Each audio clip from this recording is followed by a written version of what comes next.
Last class हमने endocrine system का introduction किया था, ठीक है। उसमें हमने ग्लैंड्स देखे थे, पीनियल ग्लैंड और पिट्यूटरी ग्लैंड हम लास्ट क्लास में कवर कर चुके हैं। तो इस क्लास में हम कवर करेंगे बाकी की बची हुई ग्लैंड्स को। तो थायराइड ग्लैंड से लेते हैं।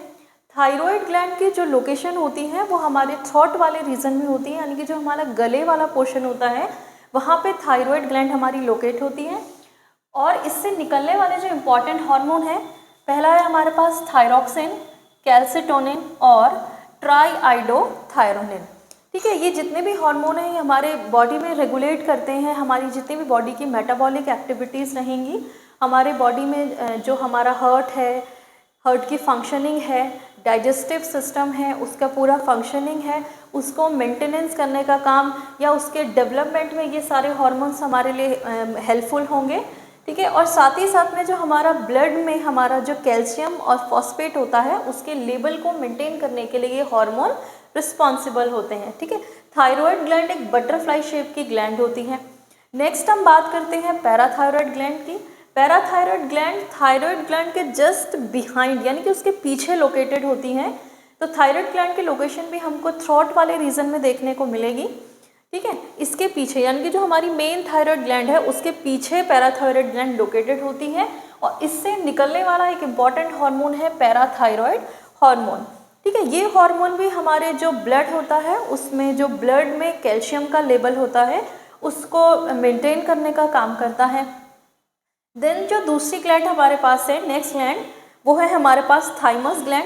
थाइमस ग्लैंड की जो लोकेशन हमको देखने को मिलती है, हम बोल सकते हैं कि जो हमारा चेस्ट वाला पोर्शन होता है या हार्ट वाला जो पोर्शन होता है वहाँ पे हमारी थाइमस ग्लैंड लोकेटेड होती है, ठीक है। इससे जो निकलने वाला हमारा हार्मोन है इम्पॉर्टेंट, थाइमोसिन। थाइमोसिन देखो हमारे शरीर में जो हमारे मतलब bodyguard of the cells होती हैं WBC, उनमें हमारे लिम्फोसाइट्स होते हैं। उन लिम्फोसाइट्स के हमारे डेवलपमेंट के लिए जो हमारा थाइमोसिन हार्मोन होता है वो रिस्पॉन्सिबल होता है। या एक तरीके से हम ये बोल सकते हैं कि जो हमारे शरीर में B लिम्फोसाइट्स या T लिम्फोसाइट्स जो होती हैं उनके डेवलपमेंट के लिए जो हमारा थाइमोसिन हार्मोन होता है वो रिस्पॉन्सिबल होता है, ठीक है। नेक्स्ट हम बात करते हैं एड्रीनल ग्लैंड की। एड्रीनल ग्लैंड की लोकेशन जैसे आप देख सकते हैं किडनीज है, किडनीज के ऊपर पिरामिड शेप की जो ग्लैंड प्रेजेंट होती हैं उसको हम एड्रीनल ग्लैंड कहते हैं, ठीक है। अब एड्रीनल ग्लैंड से निकलने वाले जो दो इम्पॉर्टेंट हार्मोन हैं वो पहला है हमारे पास cortisol, then second one is aldosterone, ठीक है। अब कॉर्टिकोसोल और एल्डोस्टेरॉन हमारी बॉडी का जो हमारी बॉडी का कैल्शियम का लेवल है या जो हमारे किडनी में वाटर का अमाउंट होता है उसको रेगुलेट करने में या उसको मेंटेन करने के लिए इम्पॉर्टेंट रोल प्ले करते हैं। देन सेकंड हम बात करते हैं पेनक्रियाज की। पेनक्रियाज से निकलने वाले हार्मोन से हमारे पास इंसुलिन और ग्लूकागॉन। इनको हम थोड़ा डिटेल में ले लेते हैं क्योंकि हर बार मतलब यहाँ से क्वेश्चन पुटअप किया जाता है इंसुलिन से या हमारे जो ग्लूकागॉन होते हैं। तो पेनक्रियाज को हम थोड़ा देख लेते हैं। देखो पेनक्रियाज जो होती हैं वो 4 प्रकार की सेल्स से मिलकर बना हुआ होता है, ठीक है। Alpha cells, beta cells, gamma cells और F टाइप की जो सेल्स होती हैं उनसे हमारा पेनक्रियाज मिलकर बना हुआ होता है।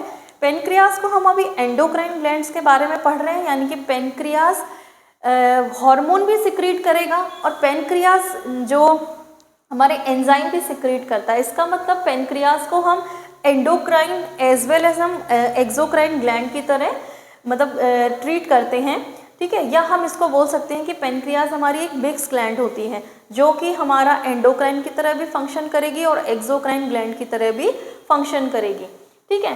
तो 4 प्रकार की सेल्स को मिलकर बनता है। यहाँ पे हमारे लिए अल्फा और बीटा सेल इम्पॉर्टेंट है क्योंकि जो हमारी ये पेनक्रियाज की बीटा सेल्स हैं इन्हीं से ही हमारा इंसुलिन सिक्रीट किया जाता है, ठीक है। और जो हमारी अल्फा सेल है यहीं से ही हमारी जो नेक्स्ट हार्मोन हमारा है ग्लूकागॉन उसको सिक्रीट किया जाता है, ठीक है। अब देखो इंसुलिन और ग्लूकागॉन हमारे जो बॉडी में ग्लूकोज का लेवल होता है उसको मेंटेन करने के लिए रिस्पॉन्सिबल होते हैं, ठीक है।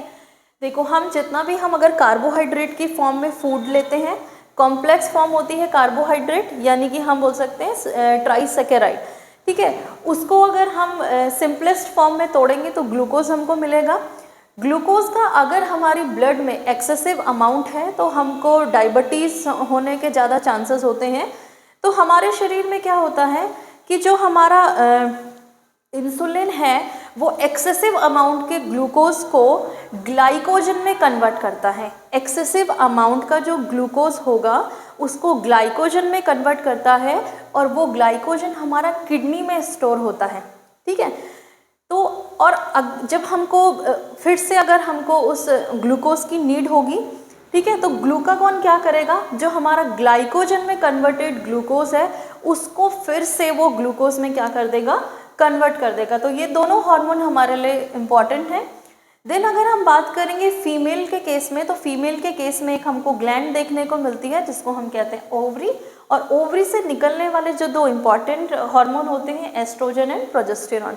ये हमारा जो प्राइमरी सेक्सुअल कैरेक्टर रहेंगे फीमेल्स में या सेकेंडरी सेक्सुअल कैरेक्टर रहेंगे या जो हमारा मेंस्ट्रुअल साइकिल होगा उसके रेगुलेशन में ये हार्मोन क्या करेंगे, हमारे लिए हेल्पफुल रहेंगे, ठीक है। अगर हम मेल के केस में बात करेंगे तो टेस्टिस से निकलने वाला एक इम्पॉर्टेंट हार्मोन हमारे पास रहेगा टेस्टोस्टेरॉन।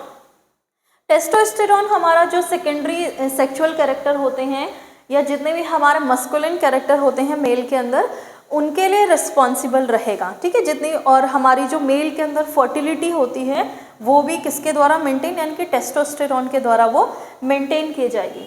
तो ये हैं हमारे सारे इंपॉर्टेंट एंडोक्राइन ग्लैंड्स और निकलने वाले हार्मोन्स, ठीक है। तो आज के लिए बस इतना ही रखते हैं, अगली क्लास में मिलेंगे किसी नए टॉपिक के साथ।